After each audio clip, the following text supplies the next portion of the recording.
It is 10 o'clock, so we'll go ahead and get started as the rest of our attendees continue to trickle into the webinar. We'll go ahead and do some introductions. Just wanted to say welcome to all of you and thank you for joining us this morning.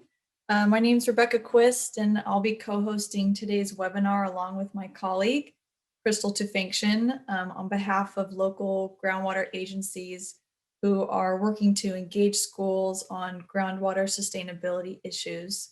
So we both work in external affairs at the Kings River Conservation District. It's a regional water resources agency supporting portions of Fresno, Kings, and Tulare counties on key water issues, of course, including groundwater. So also on the call, ready to present today are leaders from 3 local groundwater sustainability agencies, Charlotte Gallick, Cassie Chauhan, and Matt Hurley, who will each have the opportunity in just a bit to talk about their unique agencies. And finally, last but of course not least, our guest speaker, Scott Miller, is on the webinar today. He's the CEO of the Fresno Chamber of Commerce and the owner of Gazebo Gardens Nursery and Miller Landscaping. So he's here to talk landscaping and answer any questions you might have on the topic. So just a few housekeeping items. This is a webinar, and so the video and microphone is turned off for participants, but may be turned on for discussion or question and answer for the last 2 sessions. So if there comes a time when you'd like to speak, you can go ahead and use the raise hand button that should be at the bottom of your Zoom webinar menu screen, and we can unmute you, allow you to talk and engage in any discussion or ask any questions. There is a question and answer box that you can type your questions into at any time, so that will be monitored. So feel free during the webinar to ask your questions there. If we don't get to those questions during the webinar, or you'd rather just verbally ask a question, we'll take further questions at the end. And again, you can raise your hand and we'll go ahead and unmute you to address those. For any technical difficulties, you can use the chat feature. So it's separate from the Q&A, and we will do our best to assist you with any issues that may arise. I did want to say one thing, that the webinar is being recorded. And so if there's information that you see on a slide that you don't want to forget, you don't have to rush to write it down or take a picture. We will have this webinar recorded, we'll have it posted, and we'll share it with all of the attendees following the conclusion of the webinar. So if you saw the flyer for the event, you know that there are contact hours available for certified water operators who are on the call. So at the end of the webinar, you can email myself, Rebecca Quist, at rquist@krcd.org to receive your certificate. So I will give you a chance if you'd like to write down that email. So send me an email, let me know you're in the webinar. We'll get you a certificate as soon as we can. So here's a general overview of what we're going to cover. We're going to talk a little bit about California groundwater and the new groundwater law, which is really the foundation of why we're here today, engaging you all on groundwater and on landscaping and sustainability. We'll talk a little bit more specifically about the region's local groundwater sustainability agencies. These are the agencies who are responsible for achieving sustainability under that new law. We'll talk about the history of landscaping, a little bit about drought tolerant landscaping and irrigation. So Scott Miller is here to provide a presentation on that. And then we'll give you a recap of how to stay engaged with groundwater management and your groundwater sustainability agency and how to get connected on these issues. But first, I'd just like to understand who is online today spending their time to learn on sustainability and on groundwater. So I'm going to go ahead and launch a poll. So if you're an attendee, you should see a poll pop up on your screen. First question, which best describes you? Just would love to know who's out there whether you're a contracted water operator, school administrative staff, another stakeholder. We want to get a feel for who's out in the audience. And then just to help us with our future outreach to schools, would like to know how you heard about the webinar. So I'll give you, another minute to respond to the poll. I can see folks are already responding. I'll go ahead and share those results in just a bit.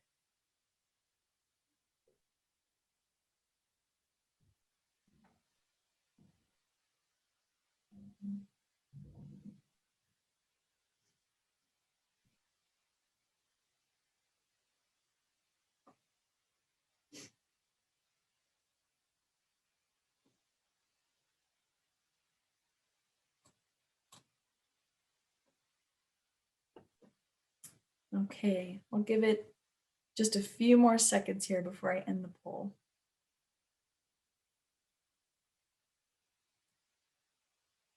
All right. So sharing the results here.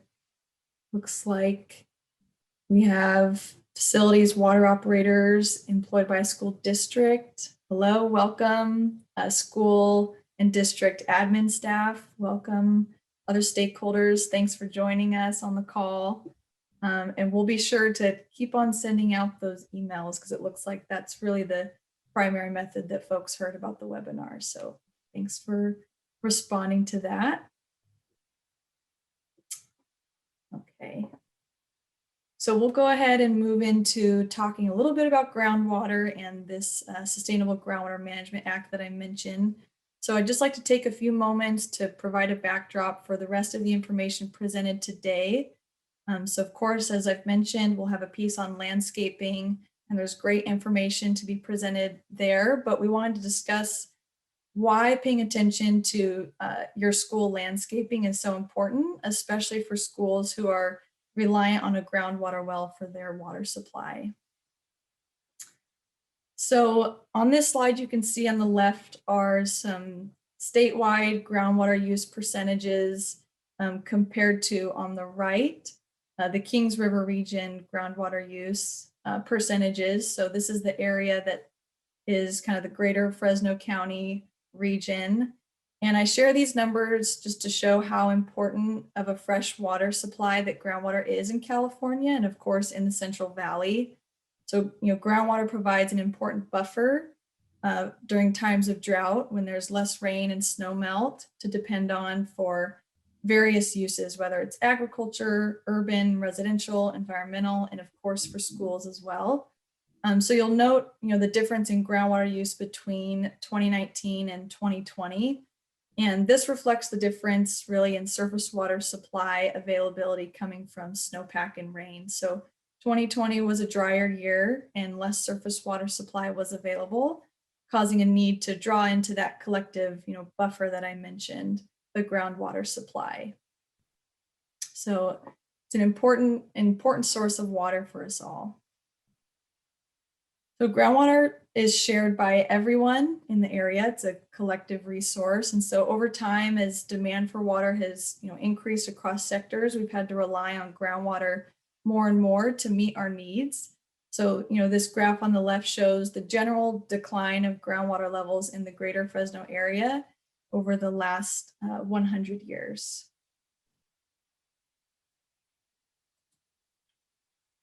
So the graph on the previous slide is of note, especially for schools who rely on a groundwater well. So as you can imagine, if you have a well at a certain depth, but water levels are declining, it's something that needs to be noted so that steps can be taken to manage the well and prepare for groundwater levels might be heading. So measures have been taken in California to halt declining groundwater levels through the passing of this legislation piece that I've been mentioning, the Sustainable Groundwater Management Act, that's known as SGMA. But it is expected that even under this law that requires we achieve sustainability of groundwater supply, that groundwater levels will still decline and fluctuate on their way to sustainability. So in some cases, especially for schools located in rural areas, groundwater may be the only water source. And so keeping an eye on groundwater use keeping an eye on groundwater use and where levels are is important for securing water supply for your school. So in response to these declining groundwater levels, Governor Jerry Brown signed into law the Sustainable Groundwater Management Act in 2014. So this was the first time really that groundwater would be regulated in the state. And it's been claimed that it's the most impactful water legislation in 100 years. And so the law mandates groundwater sustainability. It focuses on local control through the creation of groundwater sustainability agencies. And there are over 260 of these agencies that were formed in the state to implement the law and to achieve sustainability. So all groundwater users in California are impacted by SGMA, including the schools. And really the schools are an important stakeholder in understanding groundwater use and an important coworker with all users to help us achieve sustainability together. And so here's a simple, broad overview of how groundwater sustainability will be achieved by local agencies. So the development, so those agencies formed in 2017, and the development of a groundwater sustainability plan for each of these agencies was a key step in the process. So the agencies did this, submitted their plans in January of 2020. These plans outline what current groundwater conditions are. They define what future success looks like with groundwater supply, and they outline a path with projects and actions to achieve that success. And so these plans are in the early stages of implementation, and they really provide a clue as to where groundwater levels in your school's area may trend toward in the next 20 years. And of course, the goal and what these GSAs or groundwater sustainability agencies will accomplish is groundwater sustainability by 2040 with the help of all their stakeholders, including you folks here. And I wanted to briefly outline, what is sustainability? What does that mean? So these are the metrics that are used to measure sustainability under the law. And so this is really what these local agencies are measuring to ensure their groundwater is used in a sustainable way without causing undesirable results, which are these items listed here. So you can see lowering of groundwater levels, reduction in groundwater storage, degraded water quality, land subsidence, and surface water depletions of interconnected streams. You can see seawater intrusion is grayed out there, so it is included as one of the metrics, but it's not applicable to the Central Valley groundwater subbasins because it's more applicable to those coastal basins who are closer to the ocean. And finally, I keep on saying our region, our local GSAs. So I wanted to provide a map here showing the groundwater sustainability agencies that are in the greater Fresno area. It's a groundwater region called the Kings Subbasin. And so these are actually the folks who are hosting this webinar. There's 7 GSAs that each have their own groundwater sustainability plans that they coordinated on and they'll be implementing together. And it's an area that makes up nearly 1 million acres. So it's one of the largest subbasins in California. On average, they bring in over 1 million acre feet of surface water supply. And for context, 1 acre foot is a football field filled 1 foot deep. Or if you're more familiar with gallons, 1 acre foot is roughly 326,000 gallons. And the overdraft, the groundwater overdraft that they are working to solve and balance and bring that number to zero is 120,000 acre feet. So they're collectively working on over the next 20 years, mitigating that overuse of groundwater.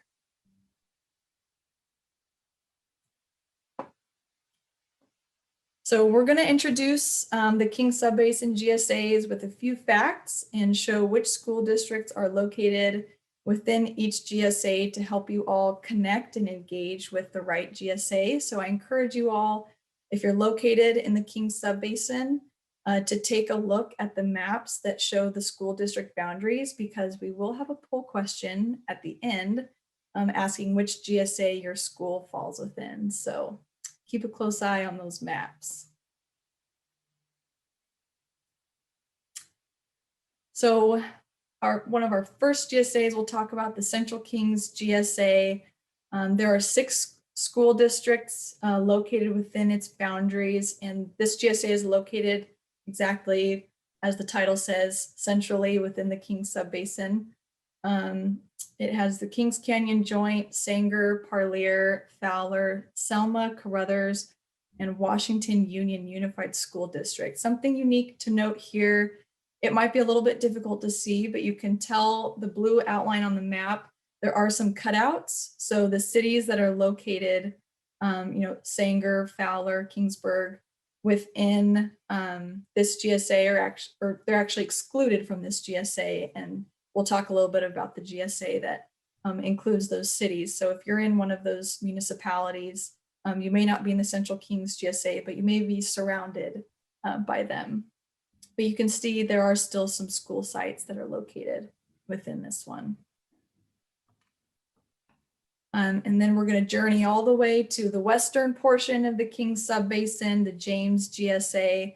There's one school district, the Golden Plains Unified. There is a small corner of Kerman Unified, but obviously no school from Kerman Unified located within the GSA. So this agency is unique in that over 99% of the groundwater extracted for their use is metered, measured, and reported. So there's a lot of data that they've gathered because they've been measuring. The Kings River East, we're going to move back all the way east in the Kings Subbasin. It includes 5 school districts: Sanger, Kings Canyon Joint, Cutler-Orosi Joint, Woodlake, Danuba, Visalia Unified School Districts. So Kings River East is inclusive of the Alta Irrigation District. They're governed by a 7-member board of directors. And so if you're located within there, you'll see your school district listed. And again, these will be made available. This presentation will be made available. So if you'd like to take a look at these maps, you can do so at a later time. And of course, Mcmullen Area GSA, we have the general manager here on the call to give his introduction and talk a little bit about his agency. So Matt Hurley, take it away. All right. Oh, I can hear the reverb on that one. We have a joint powers agreement that establishes the Mcmullen Area Groundwater Sustainability Agency. We call it MAGSA. It's an organization comprised of the Raisin City Water Districts, the Mid-Valley Water District, and then the County of Fresno.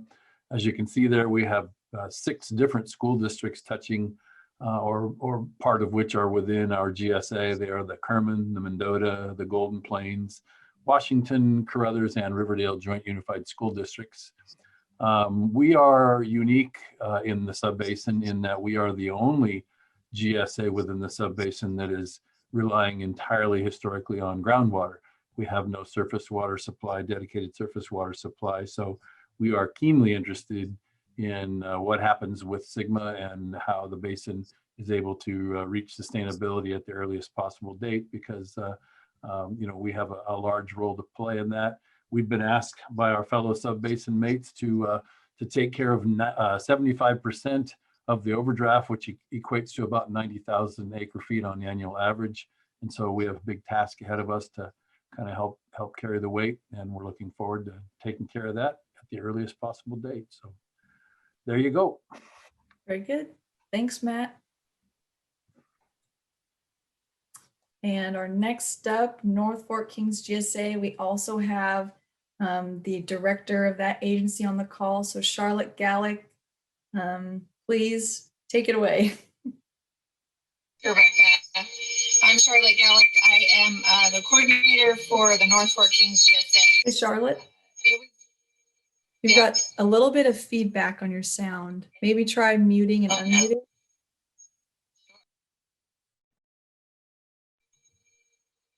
Is that better? No? Quite. That's strange. It wasn't doing that before. Yeah, I know. I don't know.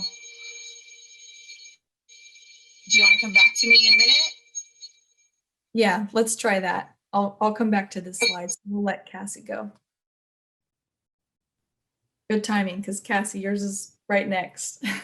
Awesome. Yeah, thank you, Becca, and welcome everyone. I'm Cassie Chahan. I'm the Executive Officer of the North Kings GSA, and we also have a joint powers agreement. We're governed by a 7-member board, and we have a lot of schools in our GSA boundary, as you can see from the map that Becca put together. And I think it's really important, timing-wise, that we're re-engaging with our school districts and bringing the school districts back to the table to have these conversations, because we're in implementation mode with our GSP.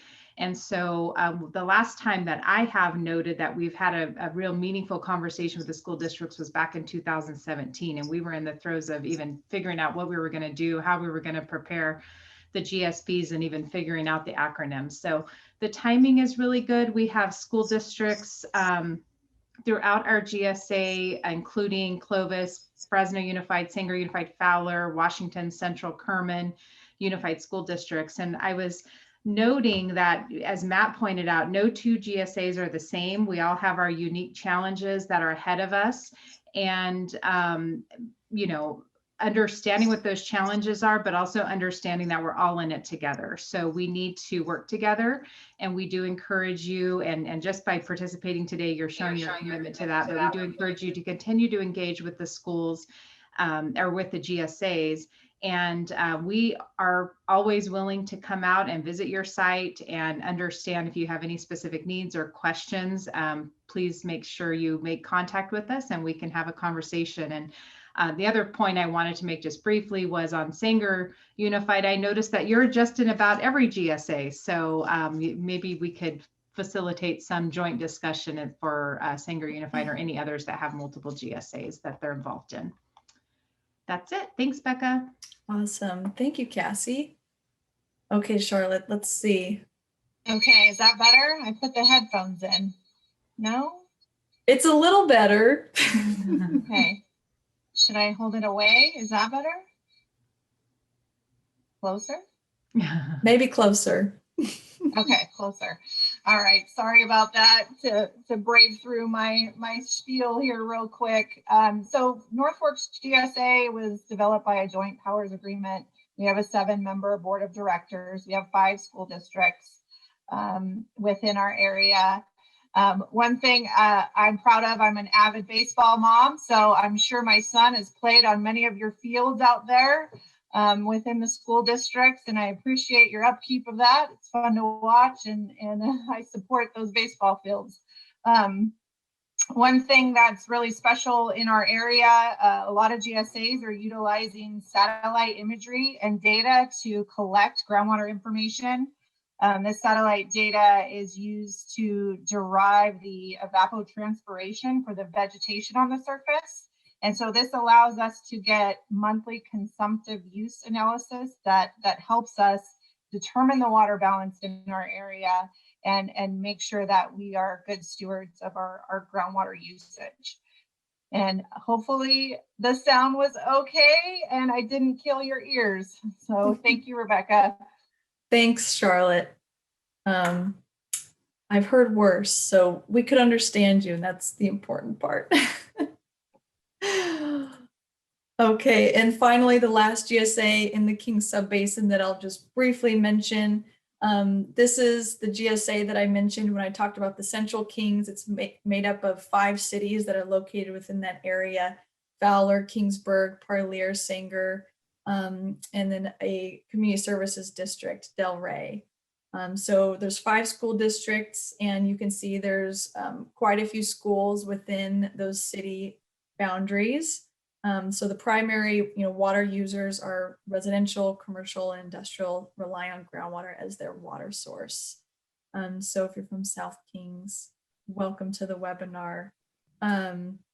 As promised, I did mention that there would be a live poll at the end of the session just to get a feel for where where you all are located within the Kings Subbasin. If you are located in the Kings Subbasin, of course, if you are from a GSA or a subbasin outside of our area, we're glad to have you too. Welcome, and would love to have you still respond to the poll here.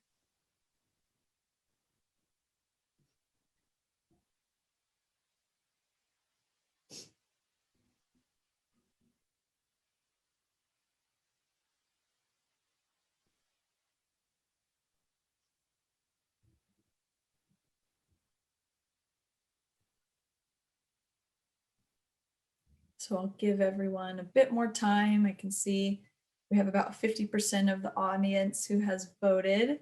So I'll give it just a few more seconds here before I close out the poll.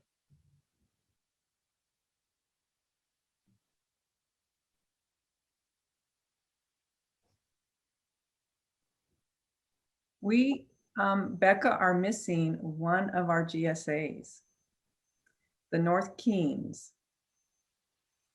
I'm offended. I'm offended, Becca.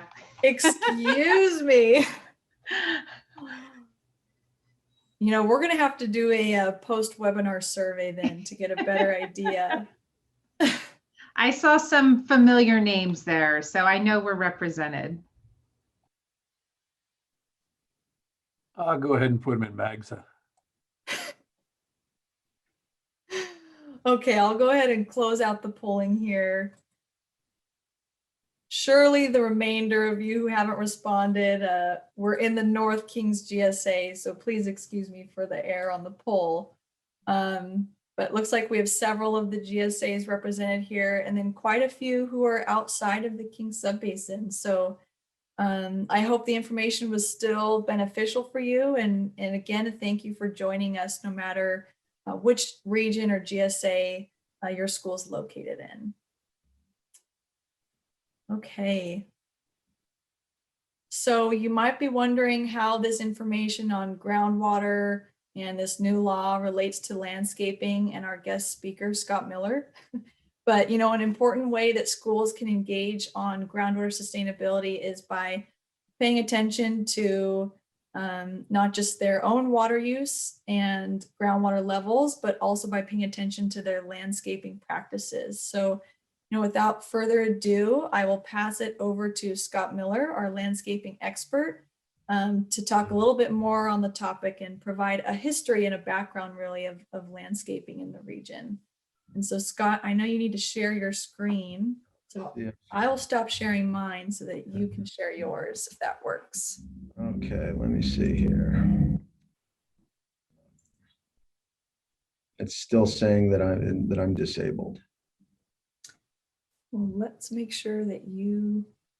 Yeah, host, it says host disabled screen sharing. Okay, try now. There we go. Can you see it? Yes. Okay. Thank you for the opportunity to speak. My name is Scott Miller. I am the president and CEO of the Fresno Chamber of Commerce, but I have been a landscaper for most of my life. And I started out landscaping notably at Bakeman Water Company, which is a water utility in the eastern part of Fresno. And so I started landscaping by landscaping pump stations and have some experience with wells and et cetera. But in most recent years, our company takes care of large properties, mostly shopping centers, River Park, Fig Garden Village, but also over the years, schools, parks, et cetera. So I have made every mistake that can possibly be made, and I've paid the tuition so you don't have to. So this talk is one I've given before. It's usually longer than I'm going to do it today, but it deals with three basic topics. One is sort of a history of water use in the Central Valley that focuses on our attitude historically that there's just plenty and we're never going to run out. And then we'll go with a little section on how landscaping has mirrored that history. And then finally, the current situation and the constraints that we're under for landscaping, particularly on large sites today. Okay, so the Central Valley has always had an unusual relationship with water.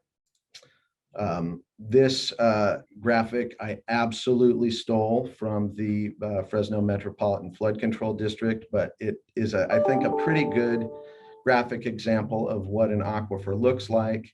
And it makes reference to the fact that here in Fresno, where I'm located, almost all of our water that we use municipally it comes from the aquifer. Okay, so Fresno, the city of Fresno was established in 1884. There was a huge famous flood here in 1884, but by the summertime we were dry. Just the nature of our geography makes us extremely wet sometimes and extremely dry sometimes. This graph is another one that I stole directly from the city of Fresno, and it sort of mirrors one that we already saw today, but it shows the drop in the water level again in the Fresno municipal area over time. The part that I think is interesting and that I would draw attention to is this little section here, where from around the turn of the century, we were building canals that actually raised the level of the aquifer briefly until we really started pumping it out in earnest. But there's a little story right here from the Bakeman Water Company where I started my career. Mr. Bakeman, who had grown up on the property, and he was in his 80s when I was in my teens, actually told me a story that the first wells that they installed were for their ranch. It was Bakeman Ranch originally. And they installed wells to pump water back into the canals because the trees were actually dying from the level of the aquifer being so high that the roots were underwater. And the reason I bring that up is because that aspect was all part of the idea that we just had so much water that we were never going to run out.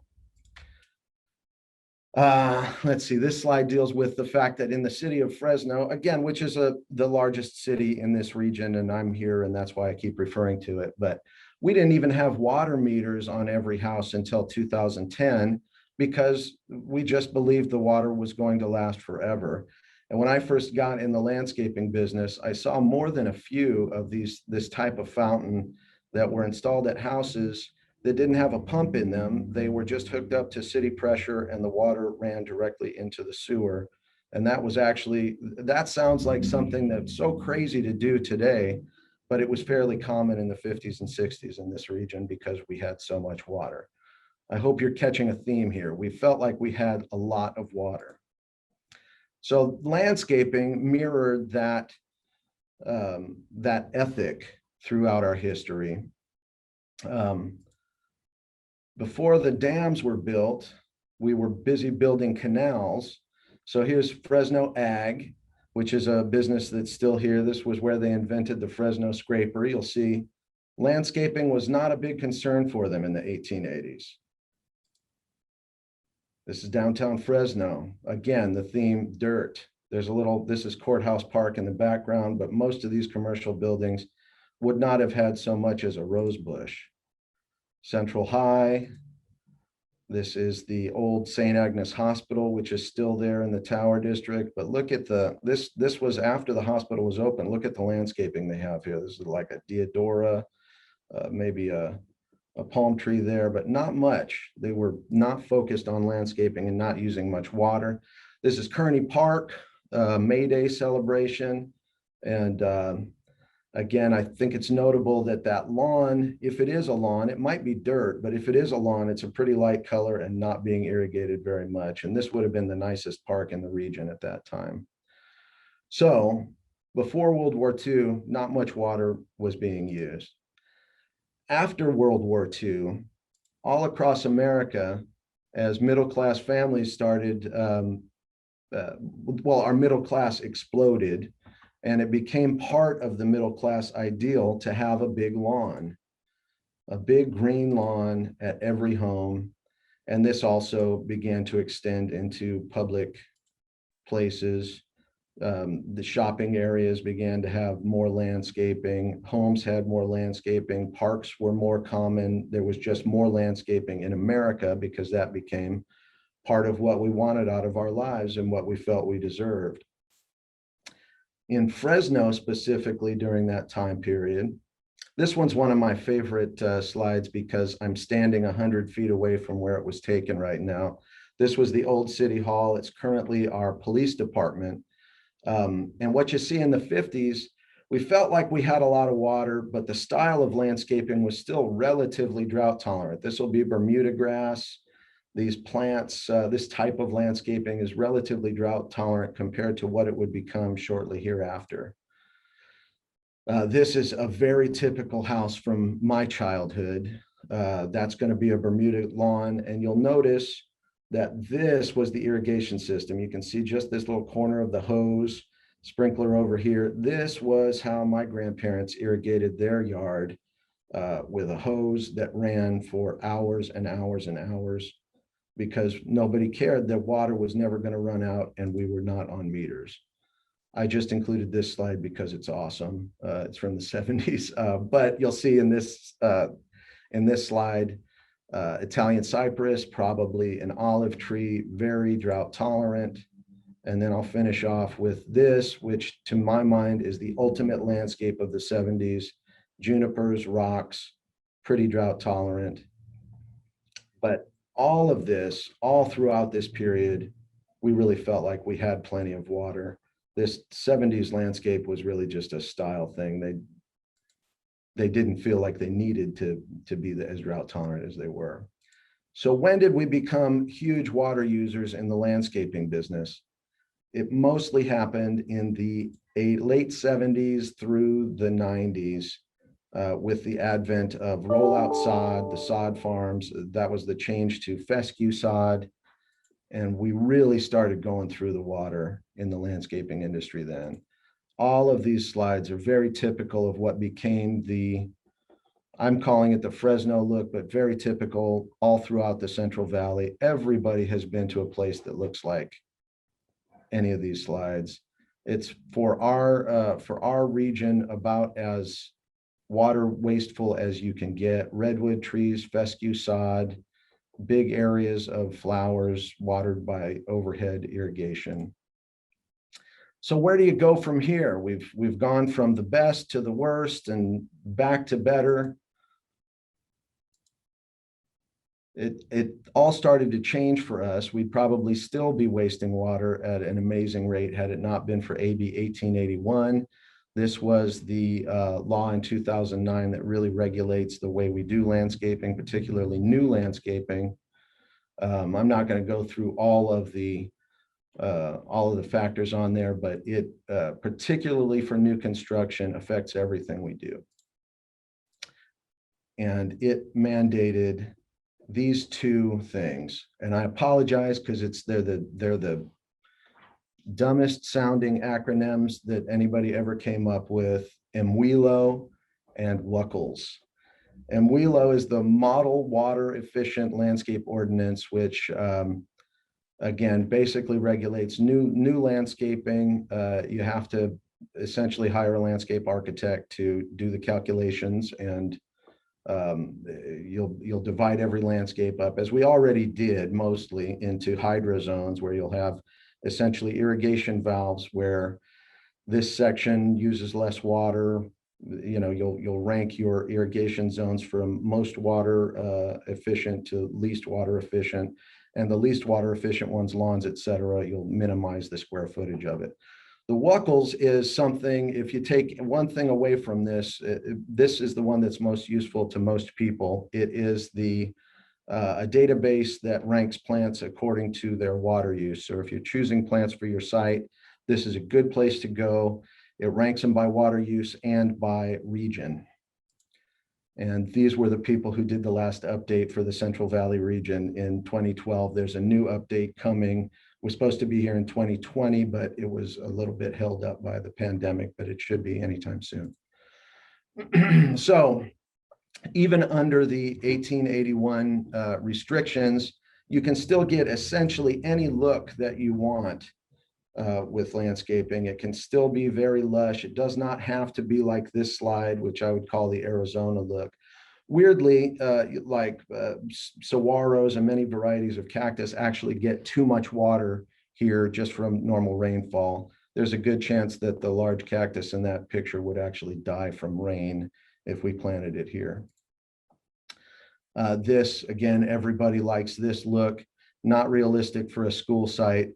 This meadow look is actually a lot more work than it looks like it would be. This typical, this would be allowable under the current rules.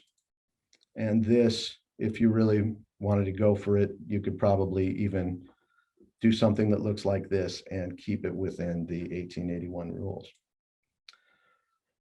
Okay, so the irrigation methods have changed a lot during my career. This was what drip looked like in the 80s and 90s. Terrible, terrible. It would, if any of you have used this, you've got your 1/2-inch distribution line. This was what you used to see at the chain home improvement stores. The problem with this is when the weather heats up and cools down, it blows apart. You know, you've got this hot piece of hose sitting out in the sun, you run cold water through it, and it just blows itself apart and becomes useless pretty quickly. This is the new style of hose. This picture is Netafim, but it's made by a variety of, something similar is made by a variety of makers, including Toro and Jane and others. It's very good. That's a typical installation. You can lay it right on the surface and cover it with mulch or gravel later. This one I included because you don't see it very often. This one's going to be a lawn. And the typical way you do a lawn this way would be to have a thin layer of clay or less permeable soil right under the hose so that the water will spread. And then you put a more permeable loam on top and plant your sod on top of that. It'll have stripes in it, but this is a very good way to do lawn. But even spray irrigation is better than it was. This, many of us remember, if you're older than 40, this was the typical spray head back in the old days. Later was changed to this. This is a basic, this has been industry standard for at least 30 years, this type of Toro pop-up. Now we have these. These are not always great for sports turf because they're too small, but this one's an MP rotator.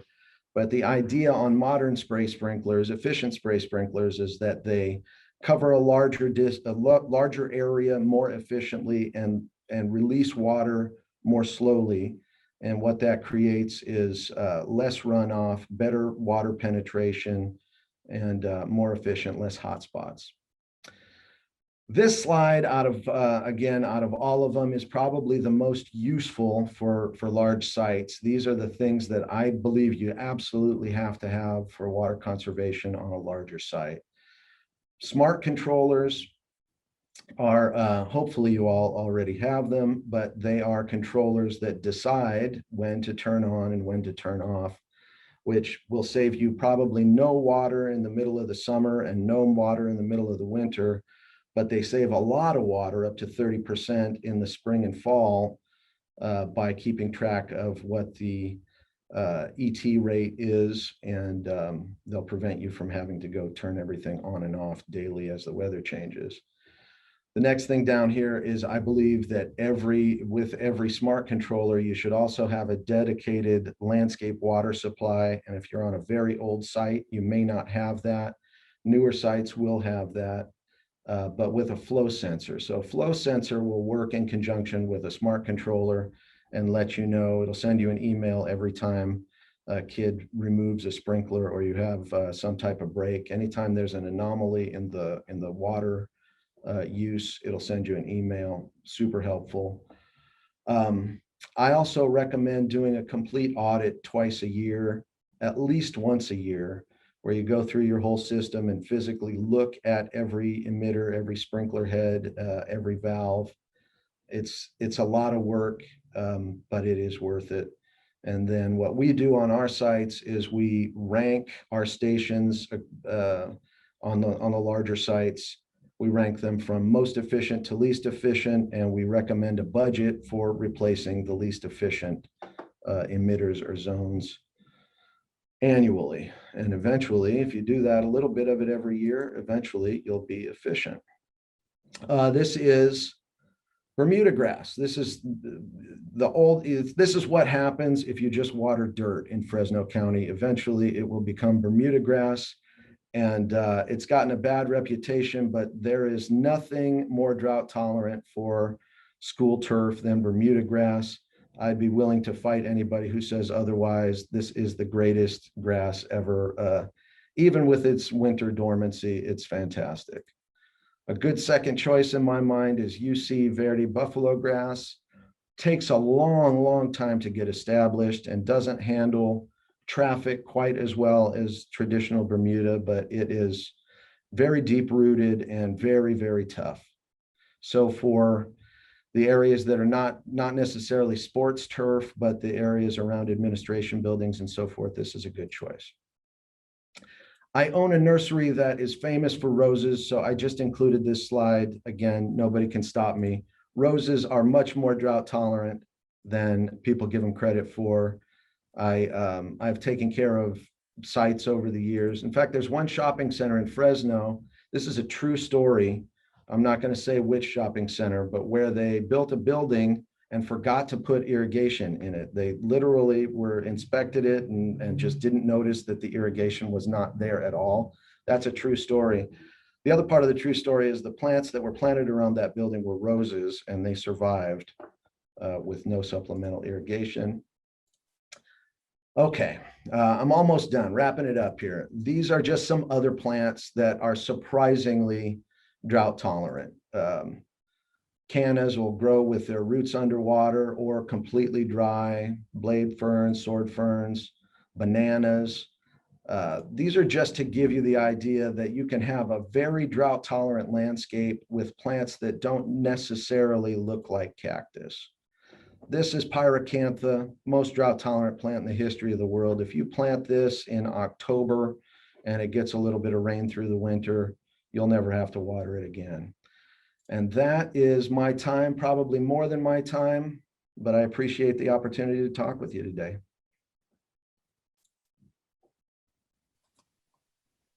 Wonderful.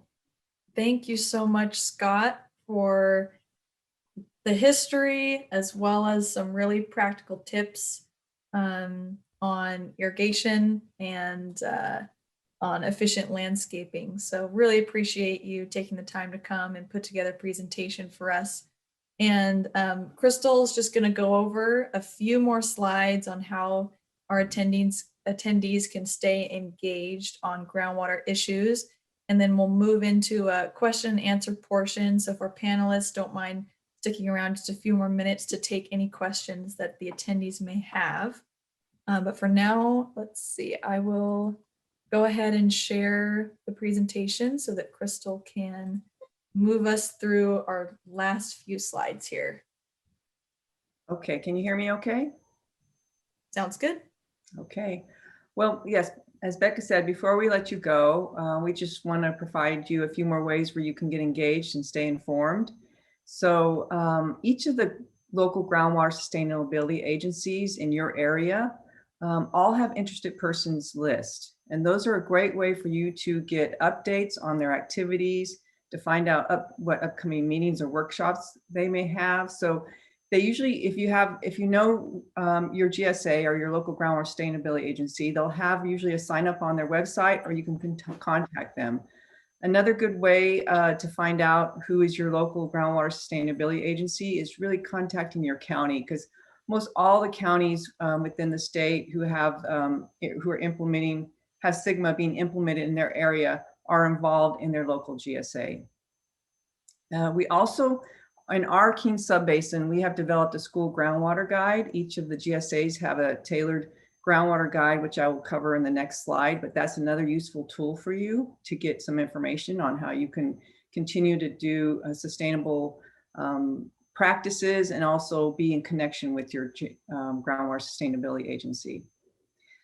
Another thing you can do is you can identify, what's the depth of your school well. So that's something that you can actually coordinate with your local GSA. They have a lot of groundwater information. They have, because they are working on sustainability, they are working on each year measuring and understanding the depth of groundwater and what is going on and whether it's coming up or going down. So they have that information. So they're a great resource, and to understand how your well is measuring up according to what they are trying to do for your area. They have a level that they have to maintain that they don't want to go below. So it'd be good for you to know where your school fits into that. And then these, as has been mentioned, they mentioned all the folks who spoke today talked about joint powers authorities, which, if you're not aware, those are actually public agencies. So they are like a school board. They have public meetings. They have representatives that you can talk to and engage with. And I'm going to cover some contacts for our local folks in a minute. I'm ready for next slide. So I had mentioned the groundwater guide. So this groundwater guide, again, has been developed by your local groundwater sustainability agency in the Kings Subbasin, but there is some information that would be helpful for those who aren't from our area. So a little bit about what's in there is what you would want to know about groundwater management in your school. And it includes a great checklist for your checking your well, a school facilities well checklist, and also it has some tips on drought landscaping, which aren't as good as Scott Miller's because he has really engaging information, but it does have some tips and where you can get some more information.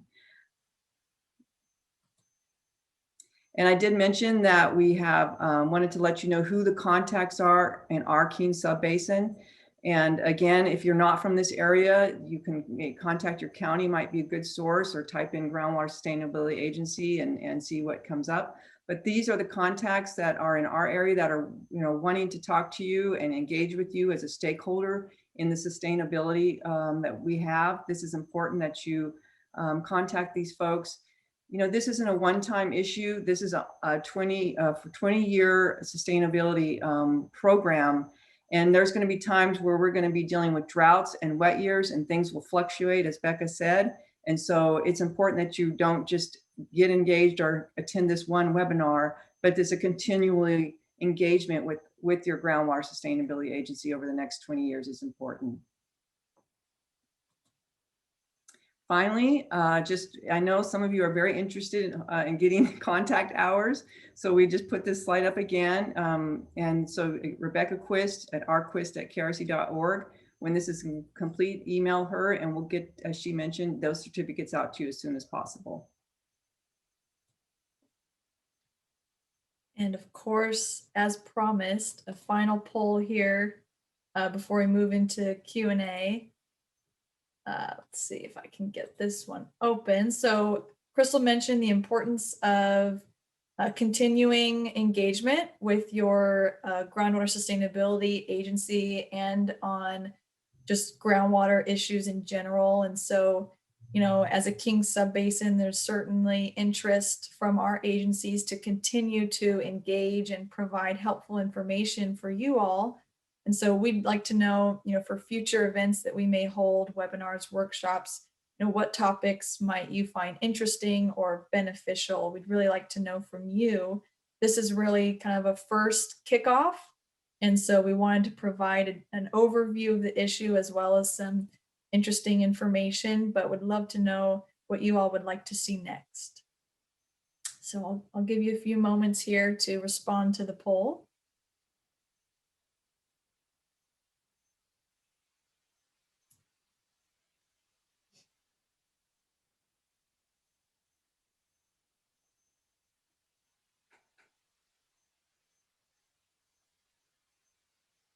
Okay, I'll give you just maybe 10, 15 more seconds here. I can see quite a few are still responding.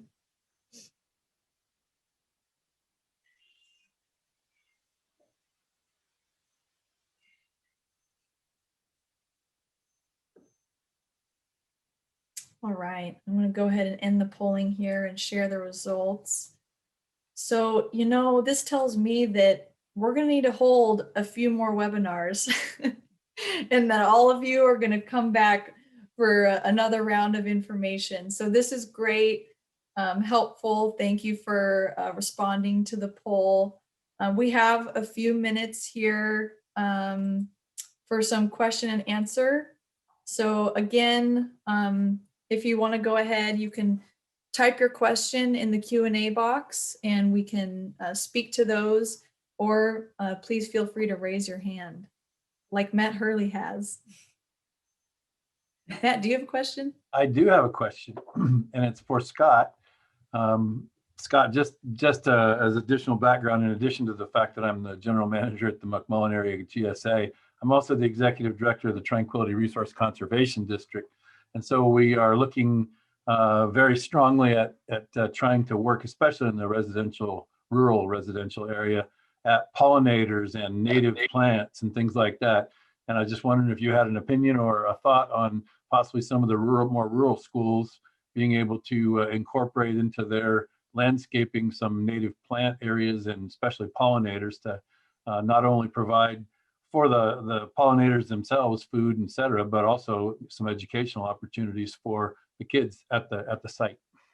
Well, I think that as an educational opportunity, it's great. One thing that a lot of people don't think about when it comes to our native plants in the region is that they're dormant when the weather gets warm. Typically, a lot of the plants that we have that are native to the valley floor just go away during the summertime and are not commercially attractive, so to speak. So there's not, so, and that's again, because California, when you see a California native plant, California has so many different climates that just because it's native to California doesn't mean it's going to be native to Kerman, for instance. And so most of those plants that were native to the area would be like grasses and little scrub type brushes. So, I think it's a great idea, and it would fill all those things, but I would generally recommend putting it in a fairly confined area, because they're just not it doesn't ever end up looking like landscaping, in my opinion.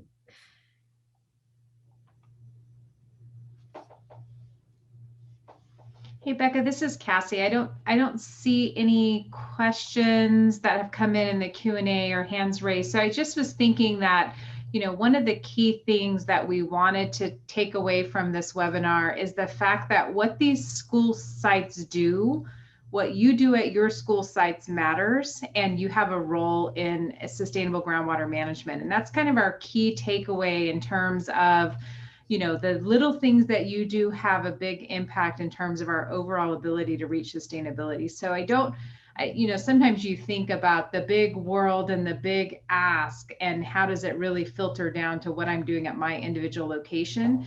And so we want you to, take back some of this information that we're sharing, some of the landscaping tips that Scott Miller recommended, the change out of the sprinkler heads, like those kinds of things all go towards our overall goal of reducing the amount of water that we're using and wasting. And we don't have enough water. We're charged with making sure that we're responsible in management of what we have, and that's going to be necessary. It's going to take every stakeholder for us to achieve the goals that we've identified in our GSP. So I look forward to continued conversations on these topics. Thank you for sharing your input on the polls and what you'd like to learn more about.